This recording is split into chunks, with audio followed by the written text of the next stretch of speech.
What's up, fam? So Jamal Bryant is up at arms with the feds now because he wants somebody arrested for disturbing his church service. But in actuality, his church service was not disturbed. Anyway, let's listen to what Brother Jamal has to say first before I go into detail about this story. And then, as usual, I want to hear what y'all got to say in the comments below. Now, I did a story on this actual incident a couple of weeks ago, and we haven't heard anything from Jamal since then. But now he's got something to say. Don't forget to like, share, comment, and subscribe. And when you do subscribe, hit the notification bell so every time I drop a video, you will be the first to know about it. Let's hit it. Pam Bondi. Pam Bondi, the Attorney General of the United States. I don't want to misquote her. Here she says, "We don't tolerate attacks on places of worship." It's right here. I need you to look at her tweet. "We do not tolerate attacks on places of worship." Over 60 protesters, and they arrest 2 black women first. I'm going to talk about them for a moment. But this, if anybody can get this to Pam Bondi, I want her to know I salute her. I stand with her. I'm grateful. She said it, not me. "We don't tolerate attacks on places of worship." Within 72 hours, arrested 3 people. Pam Bondi, there should be a warrant out right now, because 2 weeks before the disturbance at the church in Minneapolis, there was a disturbance at New Birth, and it went viral. Pam Bondi. All right, so let's talk about it. Number one, like I said, I did a video about the disturbance at New Birth a couple of weeks ago. And what actually happened is you had a white evangelical preacher and his wife go into the New Birth Church building, not into the sanctuary, but into the building, into the hallway, foyer, whatever you call it, and said he was sent by God to tell that church to repent for their sins, for the message that Jamal Bryant was spewing. That's what he did. Hey, I don't want to minimalize it because I mean he did come in there and do what he did, but he said he was sent by God. But he didn't uh disrupt church service. Because matter of fact, while he was sitting there talking, you could hear Jamal Bryant's wife in the background praying in the church house. The only people who saw him out there was the ones that was walking, through the hallways.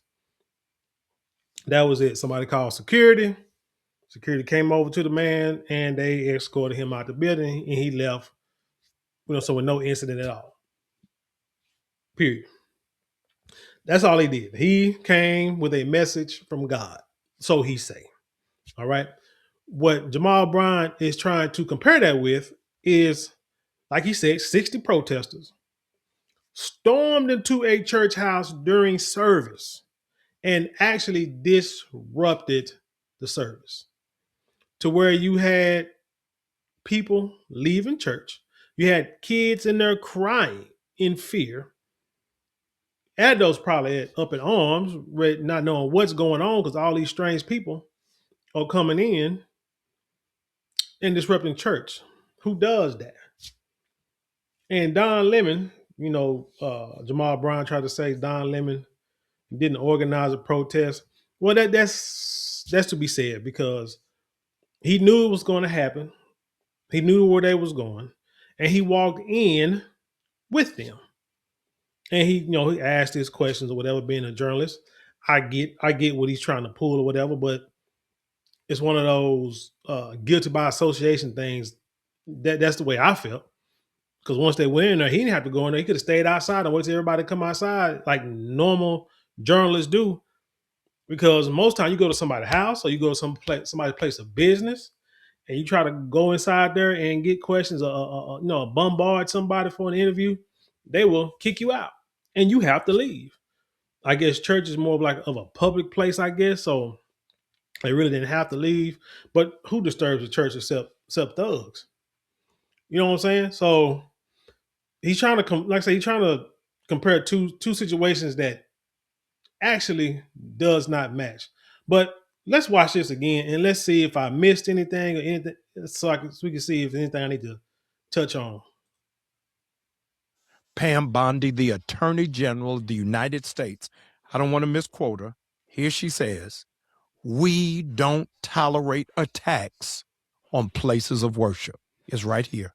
I need you to look at her tweet. "We do not tolerate attacks on places of worship." Over 60 protesters, and they arrest 2 black women first. Okay.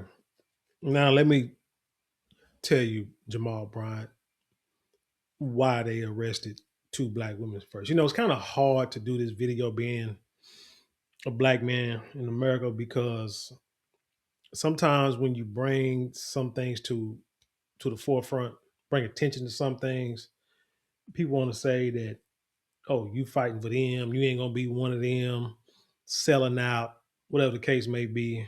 Because I've seen those comments in videos before, and I just look over them because, man, you don't know my history when it comes to black history and fighting for my people.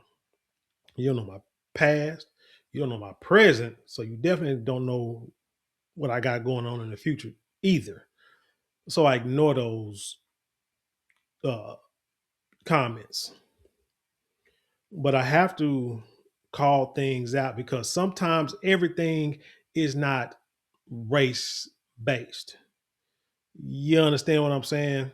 Sometimes it's just using common sense, but somebody will put. Now I know when to pull a race card out when it's time, but sometimes you don't need to pull it out because, like my parents used to say, you got to choose your battle, son. You can't win. You can't fight every battle. The goal is to win the war. So he was saying that the first 2 people that they arrested were black women. Well, let me tell you why they did that. It's because they knew who those black women were. It was easy to find them because number one, they are pillars of the community. Matter of fact, let me look at something right quick. See if I can find it. It says amongst the individuals that were arrested in connection with the protests were Nakima Levi Armstrong, a prominent civil rights attorney and activist who helped lead the protests. She has a history of involvement in racial justice causes in Minnesota. Wouldn't you expect her to get arrested if she's a civil rights attorney? That means they know who she was, so they see her face when they go get her. Remember back in the day, they did the marches, the civil rights marches back in the 50s and 60s, and the prominent person you saw getting arrested was who? Martin Luther King Jr., because he's the easiest face to find. Everybody know who he is. You can have 1,000 people march and protest somewhere, but if everybody's scattered, it's like, I know that face. That's that preacher boy who keeps starting all this mess. Let's go get him. So that's why they were the first arrested. Let's see. Chantel Louisa Allen, a St. Paul School Board member and local activist, also arrested.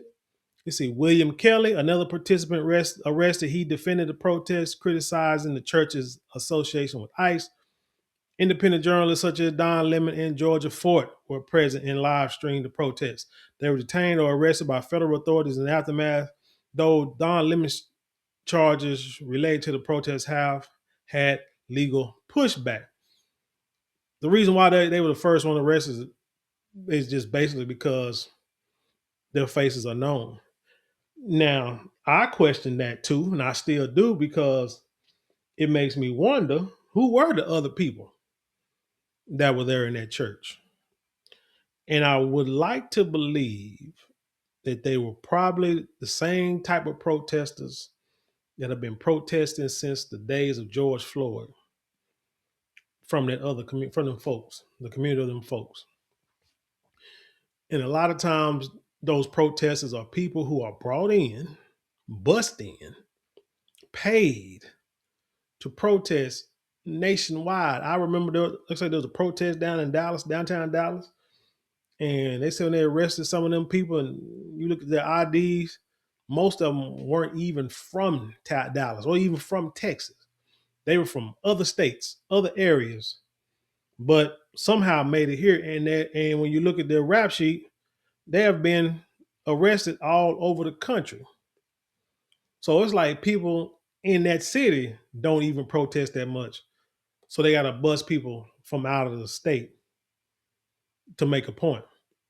That's why, Brother Jamal, that those other people have not been arrested yet. Because they've been brought in. They're plants. They've been brought in, but you got these sisters who feel like they can make a difference. They're going to protest ICE of all people who are trying to rid the country of illegals in one form or fashion or another. Why they are out there, I have no idea why we are out there protesting what the ICE doing. Then you go into a church. I'm just confused how my sisters go into a church knowing the history of folks running up into black churches and doing things that causes harm to our people, all the way up to taking lives. Talk about Dylan Roof, probably the most recent. Then we can go back to church bombings in the 50s and 60s that we can remember by the Klan or white supremacist groups. So you would think that we would understand, well, one place we're not going to go in is the cause of disturbance at a church house, no matter whose church house it is. And then why are we going there fighting somebody else's battles? I can't understand it. But let's finish. I'm going to talk about them for a moment. But this, if anybody can get this to Pam Bondi, I want her to know I salute her. I stand with her. I'm grateful. She said it, not me. We don't tolerate attacks on places of worship. Within 72 hours, arrested 3 people. Pam Bondi, there should be a warrant out right now because 2 weeks before the disturbance at the church in Minneapolis, there was a disturbance at New Birth, and it went viral. Yep, it sure did. But that guy gonna get arrested because he didn't really disturb nothing. He just, was out really technically outside, what I'm saying, denouncing your message. That's it. But also, as I look at during the time of this recording, I saw that there were a couple of other more people that were arrested. See, that's what's going to have to happen. It's easy to find those first 3, 4, 5 people because they're public figures, so they know where to go find them at. That's not a problem. It's the rest of them, the ones that whose face they don't recognize. They're not using facial recognition software just yet. Those are people that's going to take time to figure out who they are so they can go and get them too. Best believe I believe there's going to be more arrests. Not just those, but like I say, right now, it's not the race card. You can't really holler race card when the people who were leading the protests were us. And I say that without no sweat off my back because we shouldn't have been there in the first place. We have bigger things to worry about than what ICE is doing to other folks. Now we can keep an eye on them. You know what I'm saying? Keep them up out of our neighborhoods. You know what I'm saying? Keep watch, making sure they, they're doing right by our people. But fighting that battle, nah, that's not even for us. But anyway, tell me what you think about this story. Leave your comments below, share it with the world. Let's have an intelligent conversation. You know how we do around here. Don't forget to like, share, comment, and subscribe. Those 4 things cost you maybe a couple of minutes out of your day, but it means the world to us here at this channel. And with that being said, I leave you in peace, love, and I'll see you on the other side.